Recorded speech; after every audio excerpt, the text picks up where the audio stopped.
श्री स्वामी समर्थ. घराच्या आजूबाजूला कोणती झाडे असावीत, कोणती नसू नयेत ते आज आपण पाहणार आहोत. घराच्या आग्नेय दिशेस लाल फुले येणारी झाडे असणे आपल्याला त्रासदायक असते किंवा घरातील व्यक्तीला त्रासदायक असते.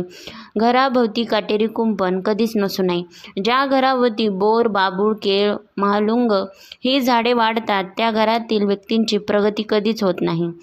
घरासमोर कडुलिंब असल्यास हवेतील प्रदूषण नष्ट होते.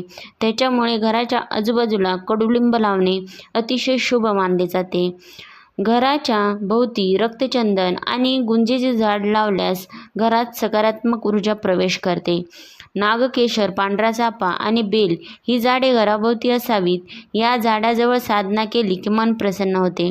दरवर्षी यातील एक तरी झाड आपण लावायचे आहे.